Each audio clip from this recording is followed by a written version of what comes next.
Faible mobilisation pour les primaires du Likoud en Israël.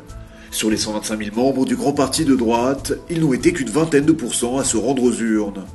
Il faut dire que le scrutin avait surtout des allures de plébiscite pour Benjamin Netanyahou. Avec Moshe Feiglin comme seul adversaire, le Premier ministre israélien était assuré de la victoire avant même l'annonce des résultats définitifs. Moshe Feiglin, représentant de l'aile dure du Likoud, aura donc été réduit à dénoncer en vain quelques irrégularités.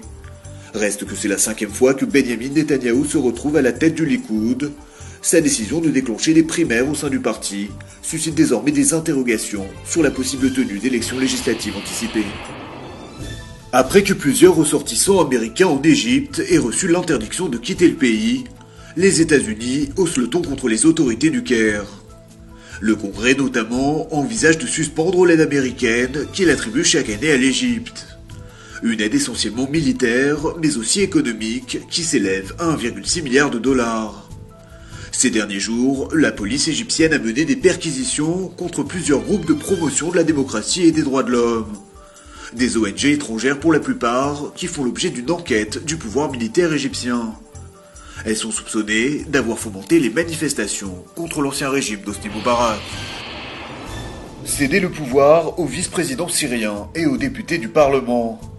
C'est l'ultime appel de la communauté internationale au président Bachar el-Assad. Un appel à la raison sous la forme d'une résolution du Conseil de sécurité que rejette d'ores et déjà la Russie, allié traditionnel du régime syrien. Sur le terrain pourtant, les violences redoublent d'intensité.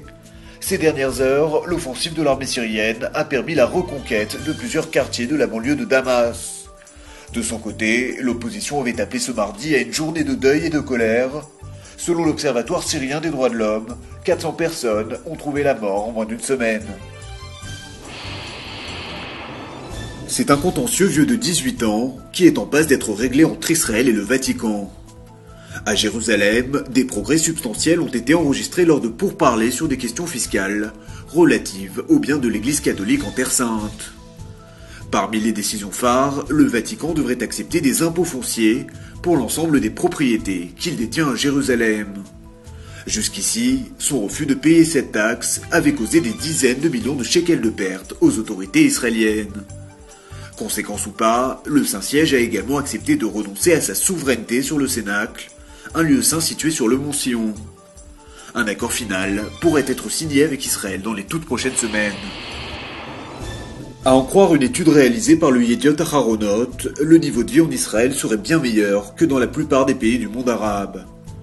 Sur 30 pays arabo-musulmans, l'État hébreu se classerait en 4e position, juste derrière le Qatar, le Koweït et les Émirats arabes unis, mais bien loin devant les pays d'Afrique du Nord, comme l'Égypte, la Tunisie et la Libye.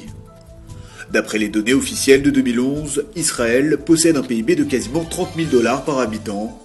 À titre comparatif, le PIB de l'autorité palestinienne s'élève à peine plus de 3 000 dollars par habitant.